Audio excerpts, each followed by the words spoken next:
भगवानको अवतार कालमा भगवानलाई जान्न सकिन्छ कि सकिँदैन जान्नको लागि सनातन धर्म प्रवचन श्रृङ्खला भाग 28 हेर्नुहोस्।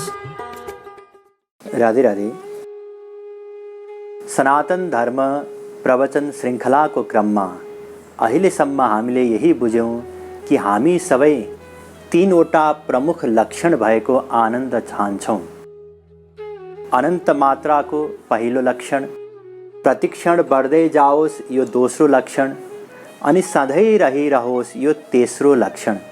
यस्ता तीनवटा लक्षणले युक्त आनन्दकै निम्ति हामी प्रतिक्षण कर्म गर्दछौँ। तर अनादिकालदेखि अहिलेसम्म अनन्त प्रयत्न गरेर पनि त्यो वास्तविक अनन्त दिव्य शाश्वत आनन्द हामीलाई प्राप्त हुन सकेन। किनकि त्यो आनन्द संसारमा छँदै छैन। वेदले बतायो भगवान नै आनन्द हुनुहुन्छ। त्यसैले भगवानलाई पाएर नै हामी सुखी हुन सक्छौँ, अरू कुनै उपाय छैन। भगवानलाई कसरी प्राप्त गर्न सकिन्छ? भगवानलाई जानेर, जान्नासाथ भगवान प्राप्त हुनुहुन्छ। किनकि भगवान त हामी भित्रै हुनुहुन्छ, पहिलेदेखि नै हामीसँग हुनुहुन्छ। केवल जाने पुग्छ उहाँको बारेमा। त्यसैले भगवानलाई जान्नको निम्ति सर्वप्रथम उहाँको अस्तित्व हामीले सिद्ध गर्यौँ। प्रत्यक्ष प्रमाणद्वारा, अनुमान प्रमाणद्वारा अनि शब्द प्रमाणद्वारा भगवानको अस्तित्व सिद्ध गरियो। त्यसपछि भगवानका अनेक परिभाषाहरूको बारेमा चर्चा गर्यौँ र ती परिभाषा अनुसार श्रीकृष्ण भगवान हुनुहुन्छ यो पनि सिद्ध गर्यौँ। वेदले यही बतायो, शास्त्रहरूले यही बताए। र त्यो भगवानलाई जानेर हामी भगवानलाई प्राप्त गर्न सक्छौँ, अनन्त आनन्द प्राप्त गर्न सक्छौँ। त्यसैले भगवानलाई कसरी जान्न सकिन्छ होला? तीनवटा उपायमा हामीले रिसर्च गर्यौँ। तर्कद्वारा तीनवटा उपाय हुन सक्छन् भन्ने निश्चयमा पुगेका थियौँ। त्यसैले के थिए ती तीनवटा उपाय? पहिलो उपाय, व्यक्तिहरूलाई सोधेर भगवानलाई जान्न सकिन्छ कि? तर सकिँदैन। किनकि मानिलिनुहोस् एउटा कुवामा केही भ्याकुताहरू छन्, बाहिरबाट त्यो गहिरो कुवामा एउटा भ्याकुतो खसेछ। उसले त्यहाँ कुवामा भएको भ्याकुताहरूलाई बाहिरको संसारको बारेमा बतायो कि बाहिर यस्तो समुद्र छ, यहाँबाट नजिकै कि अपार जलराशि छ। त्यहाँ भएका भ्याकुताहरूले यही अनुमान गरे या यही सोधे कि हाम्रो कुवाभन्दा कति गुणा ठुलो, हाम्रो भन्दा पनि ठुलो? यो त केही पनि होइन, योभन्दा 2 गुणा ठुलो, 10 गुणा ठुलो। यस प्रकारले त्यो बाहिरबाट आएको कछुवाले, भ्याकुताले जतिसुकै प्रयत्न गरे तापनि त्यो कुवाभित्र भएका भ्याकुताहरूलाई समुद्रको बोध गराउन सक्दैन। त्यसै गरी व्यक्तिहरूको जतिसुकै कुरा सुने पनि हामी भगवानलाई व्यक्तिहरूको कुरा सुनेर जान्न सक्दैनौँ। त्यसै गरी शास्त्रवेद पढेर पो भगवानलाई जान्न सकिन्छ कि? यो दोस्रो उपाय थियो। तर अनेक कारणहरू बताइयो कि वेद शास्त्र पढेर पनि हामी भगवानलाई जान्न सक्दैनौँ। किनकि वेद शास्त्र अनन्त छन्, वेद शास्त्र दिव्य छन्, हाम्रा इन्द्रिय मन बुद्धि माइक छन्। वेद शास्त्रमा परोक्षवाद छ, वेद शास्त्रमा विपरीत मतहरू छन् र वेद शास्त्र पढ्नको निम्ति योग्यता चाहिन्छ। यी 5वटा कारणहरूले गर्दा हामी वेद शास्त्र पढेर भगवानलाई जान्न सक्दैनौँ। त्यसैले वेदले नै बताएको छ, नायमात्मा प्रवचनेन लभ्यो न मेधया न बहुना श्रुतेन। कठोपनिषद 1:2-23। अर्थात् कसैले पनि प्रवचनद्वारा, नायमात्मा प्रवचनेन लभ्यो, प्रवचनद्वारा कसैले भगवानलाई प्राप्त गर्न सक्दैन। र साथमा न मेधया न बहुना श्रुतेन, अनेक प्रकारका वेद शास्त्रद्वारा पनि भगवानलाई प्राप्त गर्न सकिँदैन। वेदको एउटै मन्त्रमा यी दुवै तर्कहरूको खण्डन गरियो।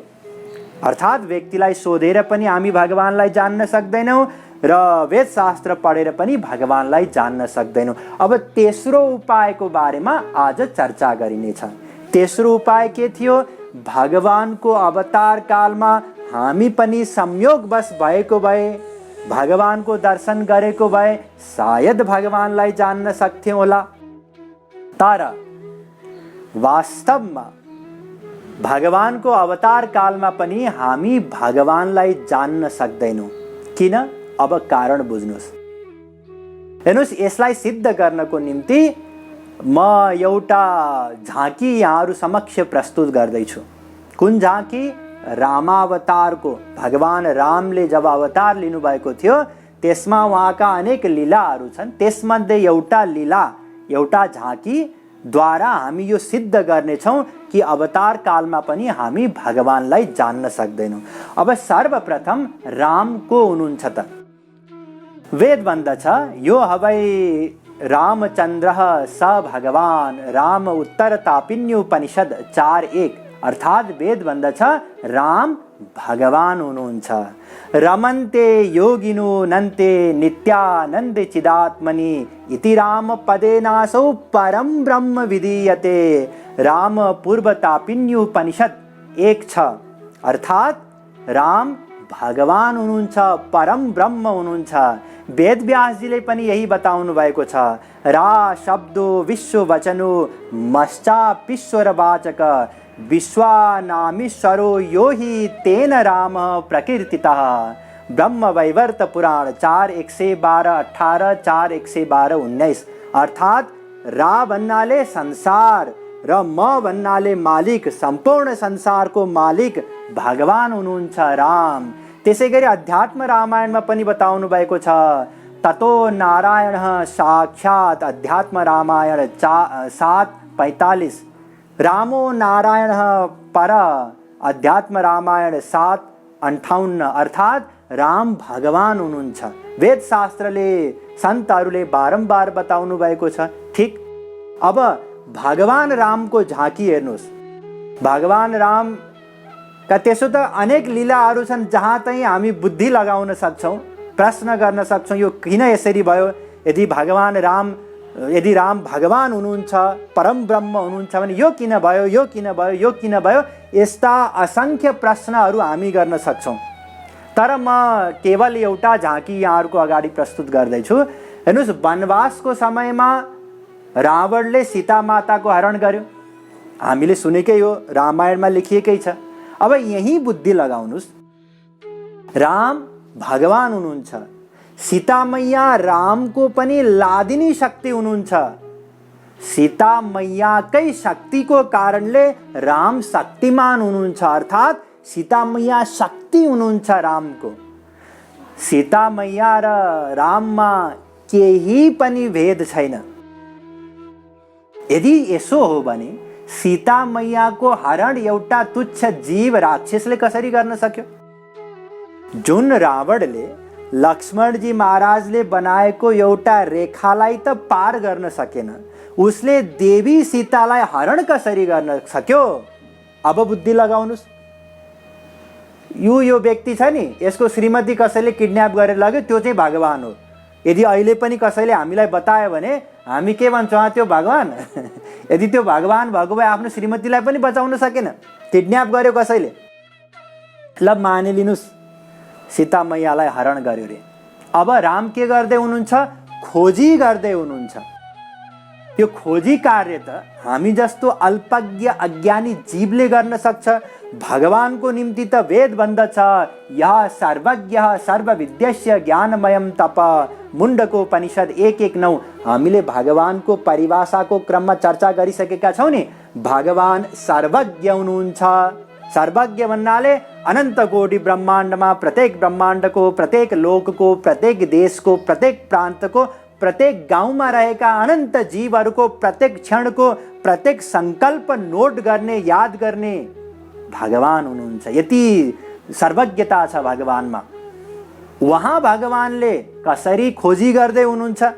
उहाँलाई त थाहा हुनुपर्ने, अहिले पुष्पक विमानमा लिएर त्यहाँ पुगेछ, अहिले रावण त्यहाँ पुगेछ, अहिले लङ्का पुगेछ। प्रत्येक क्षणको उहाँलाई ज्ञान हुनुपर्ने सर्वज्ञ भएको कारणले गर्दा उहाँ कसरी खोजी गर्दै हुनुहुन्छ? यदि सर्वज्ञताले पुगेन भने भगवान त सर्वव्यापी पनि हुनुहुन्छ। एको देवः सर्वभूतेषु गूढ सर्वव्यापी सर्वभूतान्तरात्मा श्वेताश्वतरोपनिषद 6:11। हरि व्यापक सर्वत्र समाना। तुलसीदास जी महाराज भन्नुहुन्छ समान रूपले भगवान व्यापक हुनुहुन्छ, अर्थात् त्यो पुष्पक विमानमा पनि भगवान राम हुनुहुन्छ। त्यो अशोक वृक्ष मुनि जहाँ रावणले लगेर देवी सीतालाई राखेको थियो, त्यो अशोक वृक्षको प्रत्येक पातमा, त्यहाँ जमिनको प्रत्येक कणकणमा भगवान राम हुनुहुन्छ। यस्तो सर्वज्ञ अनि सर्वव्यापी भगवानले किन खोज्दै हुनुहुन्छ? ल ठिक छ, मान्यौ रे खोज्दै हुनुहुन्छ। कसरी खोज्दै हुनुहुन्छ? रुँदै। भगवानको परिभाषा त आनन्द बताइएको छ। हामीले भगवानको परिभाषा चर्चा गरेका थियौँ नि। आनन्दो ब्रह्मेति विजानात् तैत्तिरीयोपनिषद 3:6, रसो वै सः तैत्तिरीयोपनिषद 2:7। भगवान आनन्द हुनुहुन्छ। जसले भगवानलाई प्राप्त गर्यो, एष आत्मा पहत पात्मा बिजरो विमृत्युर्विशोको, छान्दोग्योपनिषद 8:7-1। त्यही जीव जसले भगवानलाई प्राप्त गर्यो ऊ शोक रहित हुन्छ भने भगवान किन शोक गर्दै हुनुहुन्छ? देवी सीता हराएकोमा उहाँ त शोक रहित नित्य आनन्द हुनुपर्ने, उहाँ किन रुँदै हुनुहुन्छ? यति मात्रै होइन, खोज्दै जाने क्रममा उहाँ वृक्षलाई सोध्दै हुनुहुन्छ र भन्नुहुन्छ रे वृक्षाः पर्वतस्था गिरिगहनलता वायुना विज्यमाना रामोऽहं व्याकुलात्मा दशरथ तनया शोकशुक्रेण दग्धः बिम्बोष्ठी चारुनेत्री सुविपुल जगना बद्धनागेन्द्र कांची हा सीता केन नीता मम हृदय गता को भवान केन दृष्टा। अर्थात हे वृक्ष तिमीले सीतालाई देखेका छौ, हे पहाड के तिमीले सीतालाई देखेका छौ, हे वायु हावा तिमीले के सीतालाई देखेका छौ। यस प्रकारले भगवान राम लता पता निर्जीव वस्तुहरूलाई सीता मैयालाई देखेको छौ भनेर रुँदै व्याकुल भएर शोकाकुल भएर विचरण गर्दै हुनुहुन्छ। यो झाँकीमा आज पनि कसैले हामीलाई देखायो, ऊ त्यो खम्बा छ नि, हो त्यो खम्बाको अगाडि एउटा व्यक्तिलाई देखिस्? देखेँ। हो त्यसले हेर खम्बालाई सोध्दैछ, हे खम्बा मेरी श्रीमती 2 दिनदेखि हराइराखेकी छे, तैँले देखेको छस् कि भनेर सोधिराखेको छ नि। हो सोधिराखेको छ, हो त्यो भगवान हो। यदि आज पनि कसैले हामीलाई यस प्रकारको झाँकी देखाएर त्यो भगवान हो भन्यो भने हामी के भन्छौँ? ए त्यो त महापागल हो, त्यसलाई भगवान भन्ने तपाईँ पनि आधा पागल हुनुहुन्छ, गएर डाक्टरलाई देखाइहाल्नुहोस्। हामी कल्पना नै गर्न सक्दैनौँ यस्तो लीलाहरू भगवानले गर्नुभएको छ। यति मात्र होइन, अझै अगाडि हेर्नुहोस्, भगवान रामले आफूलाई पनि बिर्सिनु भयो। यति पराकाष्ठाको आसक्ति कि स्वयंलाई बिर्सिनु भयो र सोध्दै हुनुहुन्छ लक्ष्मणजीलाई, कोहम ब्रूहि सखे। सखे भन्नाले लक्ष्मणजीलाई पनि बिर्सिनु भयो। कोहम ब्रूहि सखे स्वयं स भगवान आर्यः सको राघव। महाराज हजुर राघव हुनुहुन्छ। को राघव? आर्य हुनुहुन्छ, भगवान राम हुनुहुन्छ। ए म राम हुँ। तिमी को यूयम बत, तिमी को यूयम बत नाथ नाथ किमिदम दासोस्मि ते लक्ष्मण। महाराज म हजुरको दास लक्ष्मण हुँ। ए म राम अनि तिमी लक्ष्मण हौ। हामी त अयोध्यामा हुनुपर्ने यो जङ्गलमा के गरिराखेका छौँ? कान्तारे किमिहास्महे बत सखे देव्यागतिर्मृग्यते। महाराज हामी देवीजीको खोजी गरिराखेका छौँ। का देवी, को देवी? ल सीता मैयालाई पनि बिर्सिनु भयो। का देवी जनकादिराज तनया। महाराज राजा जनक की पुत्री जानकी, हा जानकी क्वासी हा, बेहोस हुनुभयो हा जानकी भन्दै।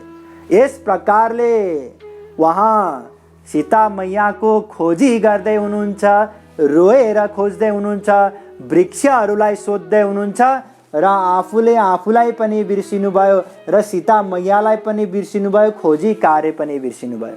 अर्को झाँकी हेर्नुहोस्, लक्ष्मणजीलाई भन्नुहुन्छ सौमित्रे ननु सेव्यताम तरुतलाम चन्द्राम सुरुज्रिम्भते।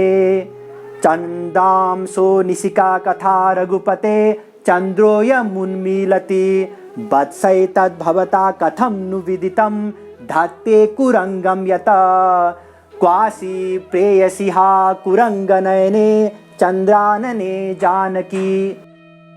लक्ष्मणजीलाई भन्दै हुनुहुन्छ कि हे लक्ष्मण, आऊ एकछिन शीतल छारीमा बस, हेर प्रचण्ड सूर्यको तेज छ। लक्ष्मणजी महाराज भन्नुहुन्छ, महाराज यो सूर्य होइन, यो त चन्द्रमा हो, तिमीलाई कसरी थाहा भयो यो चन्द्रमा हो? राम सोध्नुहुन्छ, महाराज यो यसमा टाटा पाङ्ग्रा छ, मृगको जस्तै, जसरी मृगको छालामा टाटा पाङ्ग्रा हुन्छ त्यसै गरी दाग छ चन्द्रमामा, त्यसैले यो चन्द्रमा हो। यसरी मृग भनेर भन्नासाथ भगवान रामलाई मृग नयनी जानकीजीको याद आयो र हा जानकी भनेर मूर्छित हुनुभयो। यस प्रकारको झाँकीलाई देखेर के हामीले भगवानको भावनासम्म पनि बनाउन सक्छौँ? अवतार कालमा सक्दैनौँ। अहिले पढ्दाखेरि त बुद्धि लाग्छ। व्यक्तिहरू भगवान रामको विषयलाई लिएर अनेक प्रकारका प्रश्नहरू गर्छन्। उहाँले सीता मैयालाई किन त्यागिदिनु भयो इत्यादि। उनीहरूलाई बिचारा प्रश्न गर्न पनि आउँदैन सोध्नेलाई। म भएको भए यही प्रश्न राख्थेँ, भगवान भएर किन खोज्दै हुनुहुन्छ, किन रुँदै हुनुहुन्छ, यस प्रकारका प्रश्नहरू। र त्यति बेला हामीले भगवानलाई देख्यौँ र भन्यौँ, हेर हेर हेर घोर कलियुग, त्रेतायुगमै कलियुग आयो, स्त्रीमाथि यत्रो आसक्ति, यति आसक्ति त हाम्रो पनि छैन। आज पनि यदि हाम्रो श्रीमती या श्रीमान या छोरा छोरी कोही पनि हरायो भने हामी खम्बालाई, घरलाई, बाटोलाई सोध्दै त हिँड्दैनौँ। हामी बुद्धि लगाउँछौँ, रेडियोमा दिन्छौँ होला, टिभीमा दिन्छौँ होला, पत्रिकामा दिन्छौँ होला, फेसबुकमा दिन्छौँ होला, यस प्रकारले विज्ञापन गर्छौँ, पुलिसकोमा रिपोर्ट लेखाउँछौँ, यस प्रकारले रुँदै त हिँड्दैनौँ। अर्थात् हाम्रो आसक्ति भन्दा पनि घोर आसक्ति यी व्यक्तिको। यस प्रकारले त्यति बेला हामीले कमेन्ट गर्यौँ, स्टेटमेन्ट दियौँ, अभिव्यक्ति दियौँ। त्यसैले अवतार कालमा पनि हामी भगवानलाई जान्न सक्दैनौँ। किनकि हेर्नुहोस्, जुन भगवानको निम्ति वेद शास्त्र भन्दछ भयादस्याग्निस्तपति भयात् तपति सूर्य भयात् इन्द्रश्च वायुश्च मृत्युर्धावति पञ्चम, कठोपनिषद 2:3-3। अर्थात् भगवानको डरले गर्दा इन्द्र, वरुण, कुबेर, यमराज, अग्नि, सूर्य इत्यादि सबै काम गर्दछन् सही नियममा रहेर। त्यो भगवान जसको डरले यमराज पनि काँप्दछन्, उहाँ भन्दै हुनुहुन्छ घन घमण्ड नव गरजत घोरा प्रियाहीन डरपत मन मोरा। अर्थात् देवी सीता बिना बादल गर्जिदा पनि मलाई डर लाग्छ। हेर्नु, संसारी पुरुषले पनि स्त्री बिना म डराउँछु यो एडमिट गर्दैन, भन्दैन। उहाँ त भगवान हुनुहुन्छ। यस प्रकारले भगवानका लीलाहरू हामी बुझ्न सक्दैनौँ अवतार कालमा पनि। जुन भगवानको निम्ति शास्त्र भन्दछ या स्वयं भगवान भन्नुहुन्छ, यदा यदा हि धर्मस्य ग्लानिर्भवति भारत अभ्युत्थानम् अधर्मस्य तदात्मानं सृजाम्यहं परित्राणाय साधूनां विनाशाय च दुष्कृतां धर्म संस्थापनार्थाय। गीता 4:7-4:8। अर्थात् भगवान धर्मको स्थापन गर्नको निम्ति अवतार लिएर आउनुहुन्छ। उहाँ भगवानले नै अधर्मका अनेक कार्यहरू गर्नुहुन्छ। जस्तै रामावतारलाई लिनुस्, छल गरेर बालीलाई मार्नुभयो, यो त क्षत्रिय धर्मको विपरीत हो। वामन भगवानलाई लिनुस्, उहाँले छलद्वारा राजा बलिसँग 3 पाइला भूमि मागेर उसको सर्वस्व हरण गर्नुभयो। भगवान छल गर्दै हुनुहुन्छ, अधर्मको कार्य गर्दै हुनुहुन्छ। भगवान श्रीकृष्णको अवतार कालमा हेर्नुहोस्, परा स्त्रीसँग प्रेम गर्नुभयो। परा स्त्रीसँग प्रेम गर्नु त शास्त्र अनुसार निन्दनीय हो, अधर्म हो, घोर पाप हो। भगवान त्यही कार्य गर्दै हिँड्नुहुन्छ। अनि हामी कसरी बुझ्छौँ? हामीले पनि भगवान रामलाई, भगवान श्रीकृष्णलाई अनन्त पटक देख्यौँ, 1-2 पटक होइन। भगवान पनि अनादि, हामी पनि अनादि। अनादिकालदेखि अहिलेसम्म हामीले भगवानलाई अनन्त पटक देख्यौँ। तर के भन्यौँ देखेर? त्यो त लफङ्गा हो, सधैँ दिनभरि केटीहरूको पछाडि हिँड्छ, कहिले चोर्दै हिँड्छ, आतङ्क मचाएको छ पुरै ब्रजमा। हामीले यही स्टेटमेन्ट दियौँ त्यति बेला। कसरी हामी बुझ्न सक्छौँ भगवानको लीलाहरूलाई जब भगवानलाई प्राप्त गरेका महापुरुषहरूकै लीला हामी बुझ्न सक्दैनौँ। चैतन्य चरितामृतमा भनिएको छ, जार चित्ते कृष्ण प्रेमा करय उदय तार वाक्य क्रिया मुद्रा विज्ञ न बुझे। जसले भगवानलाई प्राप्त गरे ती महापुरुषहरूकै क्रिया विज्ञ भन्नाले बृहस्पति सरस्वती जान्न सक्दैनन्। अनि हामी भगवानलाई कसरी जान्न सक्छौँ र अवतार कालमा? जुन भगवान श्री कृष्णको निम्ति शास्त्र भन्दछ कि उहाँको नाम जपेर अनन्त जीवहरूले मायाको बन्धनबाट पार गरे। जाको नाम जपी जन काटे भव बंधन सोई उखल बंधा मागे मुक्ति गोपी जन। जसको नाम जपेर अनन्त जीवहरूले भगवानलाई प्राप्त गरे, भगवानको धाममा गए, माया रूपी बन्धनबाट संसारको बन्धनबाट पार भए, त्यही भगवानलाई एउटा बुढी महिला यशोदाले पातलो रस्सीले उखलमा बाँधिदिनु भएको छ। अनि उहाँ यो उखलको बन्धनबाट मुक्त हुनको निम्ति गोपीहरूसँग मलाई फुकाइदे भनेर याचना गर्दै हुनुहुन्छ। आजको दिनमा पनि यदि कसैले देखाए त्यो एउटा बाँधिएको केटा छ नि, रोइराखेको, सिगान बगाइराखेको, मलाई फुकाल्दे भनेर रोइराखेको हो, त्यो भगवान हो भन्यो भने हामी मान्छौँ? मान्दैनौँ। भगवान श्रीकृष्णको अर्को झाँकी हेर्नुहोस् कि गोपीहरू आफ्नो इसारामा उहाँलाई नचाउँदैछन्। के को निम्ति? मोही दिन्छु भनेर। घिउ पनि होइन, दही पनि होइन, मोहीको लालचमा श्रीकृष्ण नाच्दै हुनुहुन्छ। त्यहाँ अनेक प्रकारका वाद्यवादनहरू छैनन्, केवल तालीको इसारामा नाच्दै हुनुहुन्छ।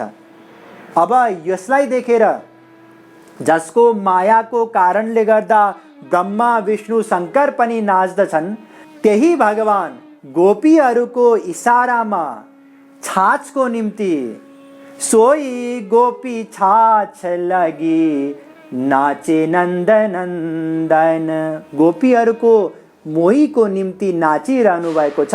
र हामी कसरी मान्न सक्छौँ? यदि कसैले देखायो त्यो केटीहरूको बिचमा एकजना केटा नाचिराखेको छ नि, सबले ताली बजाइराखेका छन्, ऊ चाहिँ नाचिराखेको छ नि, हो त्यो भगवान हो भन्यो भने हामी भन्छौँ र मान्छौँ र? हामी त भन्छौँ त्यो लफङ्गा हो एक नम्बरको। त्यसैले भगवानको अवतार कालमा पनि हामी भगवानलाई जान्न सक्दैनौँ, यो निष्कर्ष। ध्यान दिनुहोस्, तीनैवटा उपायहरू हुन सक्थे भगवानलाई जान्नको निम्ति, या त व्यक्तिहरूलाई सोधेर, या वेदशास्त्र पढेर, या अवतार कालमा। तर हामीले यो प्रवचनको क्रममा यी तीनैवटा उपायहरूलाई खण्डन गर्यौँ र यही बुझ्यौँ कि न त हामी व्यक्तिहरूको प्रवचन सुनेर भगवानलाई जान्न सक्छौँ, न वेदशास्त्रको अध्ययन गरेर भगवानलाई जान्न सक्छौँ, न त अवतार कालमा नै भगवानलाई जान्न सक्छौँ। यसको मतलब हाम्रा सबै उपायहरू फेल भए। तर भगवानलाई नजानी त हुँदैन, किनकि जबसम्म भगवानलाई जान्दैनौँ तबसम्म भगवानलाई प्राप्त गर्न सक्दैनौँ, तबसम्म अनन्त आनन्द हामीलाई मिल्दैन, तबसम्म हामी यही गरेर 84 लाख योनिमा नै घुमै गर्छौँ। त्यसो भए भगवानलाई कसरी जान्न सकिन्छ त? यहाँहरू चिन्ता नगर्नुहोस्, भगवानलाई जान्न सकिन्छ, म त्यो उपाय अवश्य बताउने छु। तर त्योभन्दा पहिले भगवानलाई वास्तवमै किन जान्न सकिँदैन त? आखिरी वेदशास्त्रले भगवानलाई किन जान्न सकिँदैन भनेका छन्? भगवानलाई जान्न नसकिने कारणहरूको बारेमा पहिले हामी चर्चा गर्नेछौँ। त्यसपछि भगवानलाई कसरी जान्न सकिन्छ त्यसको बारेमा चर्चा गर्नेछौँ, गरिनेछ, तर आज होइन अर्को पटक। जय श्री राधे।